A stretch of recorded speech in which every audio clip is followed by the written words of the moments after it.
영국의 경제학자 토머스 매서스는 인류의 미래를 아주 어둡게 전망한 인구론이라는 책을 썼습니다.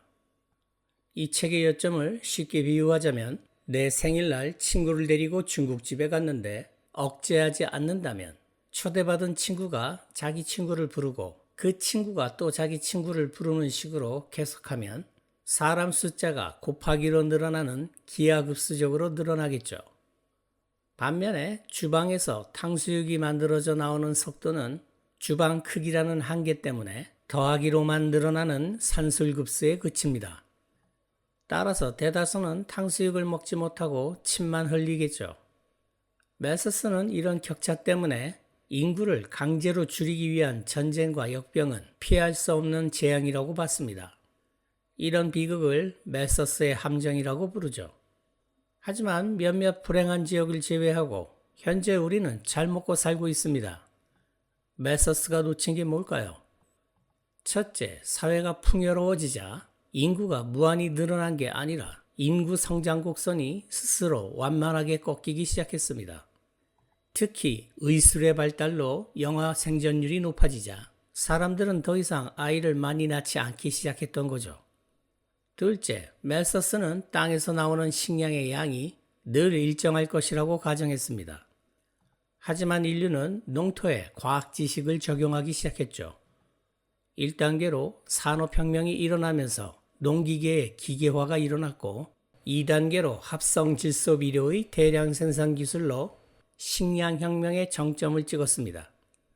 결과적으로 실질 식량 가격이 폭락하고 단위 면적당 수확량이 폭증하면서 예전에는 상상도 하지 못할 정도로 토지 자원이 절약됐죠. 만약 이러한 과학기술 없이 식량을 생산해야만 했다면 대륙 하나 정도 크기의 농지가 추가로 필요했을 겁니다. 여러분은 예제를 미리 풀고 난 뒤에 강의를 들어야 독해력을 키울 수 있습니다. 첫 문장을 볼까요? 시간을 15초 드릴 테니 이 글의 핵심어와 주제, 뒤에 나올 내용을 짐작하여 간단하게 메모하세요.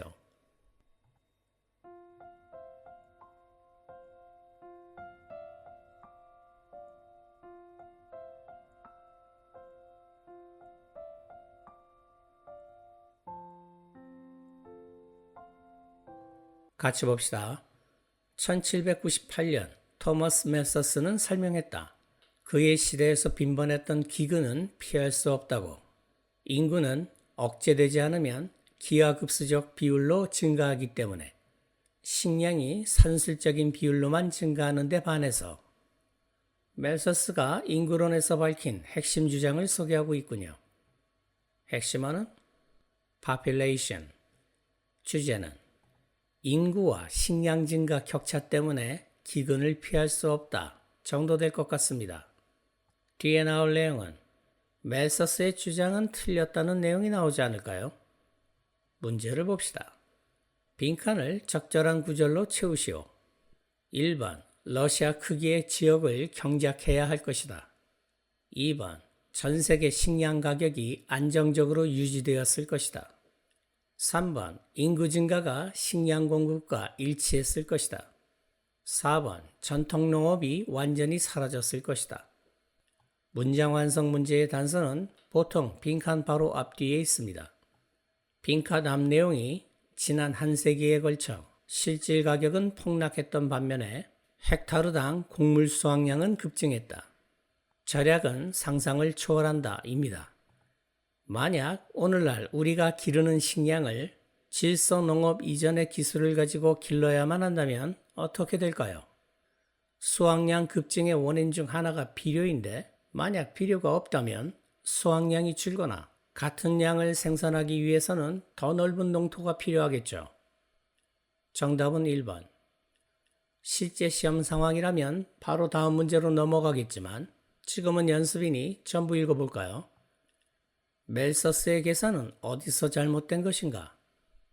멜서스의 주장대로 인구는 기하급수적으로 늘고 식량은 산술급수적으로 증가한다면 대다수는 굶주려야 합니다. 그러나 몇몇 지역을 제외하고 그런 일은 일어나지 않았죠. 멜서스가 놓친 점을 알아보자는 겁니다. 그의 곡선 중 첫 번째를 보면 우린 이미 인구 성장이 무한하게 기하급수적으로 증가할 필요가 없다는 것을 알게 되었는데 사람들이 부유해지고 더 많은 아기가 살아남을 때 그들은 아기를 더 적게 갖기 때문이다. 이것이 멜서스의 주장이 틀린 첫 번째 이유입니다. 여기서 말하는 첫 번째 곡선이란 인구 증가 곡선이죠. 두 번째 곡선을 보면 우리는 식량 공급이 기하급수적으로 늘어날 수 있다는 것을 발견한다. 식량의 양을 늘리기 위해서 지식을 적용했을 때 적은 땅에서 얻을 수 있는 식량의 양을. 이것이 멜서스의 주장이 틀린 두 번째 이유입니다. 여기서 말하는 두 번째 곡선이란 식량 증가 곡선이죠. 구슬리다라는 뜻의 coax를 풀어서 해석하면 잘 다루어 뜻대로 되게 하다라는 의미입니다. 만년 전 농업의 탄생 이래로 인간은 식물과 동물을 유전적으로 조작해왔다. 가장 쉽게 심고 수확할 수 있는 걸 선택적으로 번식시키는 것에 의해서 교배에 관한 과학적 지식이 늘어나자 식량 생산도 늘어났다는 말이네요. 산업혁명기에 들어서야 사람들은 그 곡선을 위쪽으로 구부리는 법을 알아냈다. 윤작과 더불어 쟁기와 파종기의 개량에 뒤이어 기계화가 등장했다. 곡선을 위쪽으로 구부리는 법이란 식량 생산을 증가시키는 방법을 뜻합니다. 산업혁명 시기에 발달한 기계화가 식량 생산 증가에 도움이 됐다는 뜻이죠. 19세기 중엽에는 1톤의 곡물을 수확하고 타작하는 일에 25명의 남자가 꼬박 하루가 걸렸다. 오늘날 컴바인을 조정하는 한 사람이 6분이면 그 일을 할 수 있다. 기계화의 예를 들고 있군요. 그러니 산술적인 비율은 잊어버리자. 지난 한 세기에 걸쳐 헥타르당 곡물 수확량은 급증했다. 실질 가격은 폭락했던 반면에 절약은 상상을 초월한다. 더 적은 땅에서 더 많은 식량을 생산할 수 있게 됐다는 말입니다. 여기서 절약은 농토의 절약이죠. 만약 오늘날 우리가 기르는 식량을 질소농업 이전의 기술을 가지고 길러야만 한다면 빈칸이다. 기계화에 이어서 질소비료가 식량 생산 급증의 원인이 됐다는 걸 암시하는 말이네요. 질소비료가 없다면 식량 생산이 줄거나 더 많은 농지가 필요하겠죠. 전체적으로 봤을 때 인구가 기하급수적으로 증가하지 않았고 식량이 산술급수적으로 증가하지 않았던 게 원인, 멜서스의 이론이 틀린 게 결과입니다. 다시 핵심하는 토머스 멜서스. 주제는 멜서스 이론 비판. 문제를 봅시다. 빈칸 앞의 헥타르당 곡물 수확량과 절약이라는 단서를 통해 질소비료가 없다면 줄어든 생산량을 벌충하기 위해서 어마어마한 크기의 땅을 추가로 경작해야 할 것이라는 걸 추론할 수 있습니다. 정답은 1번이 맞네요. 나머지 보기는 주어진 조건절에서 추론할 수 없는 내용입니다.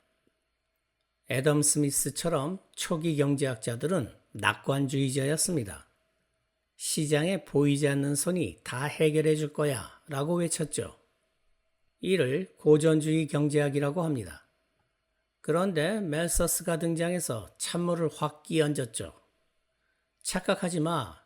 인류의 미래는 무조건 굶주림과 파국이야 라고 경고했던 겁니다. 멜서스는 경제학을 낭만적인 낙관주의에서 냉혹한 비관주의로 체질을 바꿔버린 인물이라고 말할 수 있죠. 그 때문에 경제학에 우울한 학문이라는 별명이 붙었습니다.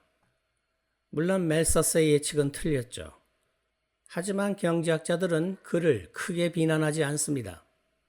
멜서스의 경고 덕분에 인류가 이대로 살다가는 진짜 다 굶어 죽겠구나. 당장 농업기술을 개발하고 인구를 조절하자 라며 정신을 번쩍 차렸기 때문이죠. 존 메이너드 케인스는 나의 진짜 학문적 조상은 애덤 스미스가 아니라 멜서스다 라고 고백했습니다. 애덤 스미스가 공급이 있으면 수요는 알아서 따라올 거야. 시장은 완벽하니까 정부는 꺼져 라고 말했다면 케인스는 아니야. 사람들이 돈이 없어서 물건을 못 사면, 즉 유효 수요가 부족하면 시장이 망가지니까 정부가 개입해야 해 라고 말했죠. 현대 모든 국가가 경제 위기 때마다 재난지원금을 뿌리며 국책 사업을 서두르는 걸 보면 멜서스의 유산을 물려받은 케인스 경제학이 완성을 거둔 것으로 보입니다. 그러나 평상시에는 규제 완화와 민영화 등을 통해 시장에 대한 정부의 개입을 줄이려 노력하고 있고, 경제 위기를 모면하기 위해 정부가 돈을 마구 찍어내면 결국 그 대가로 인플레이션이 찾아온다는 면에서 고전주의 경제학의 존재 의미는 사라지지 않았습니다.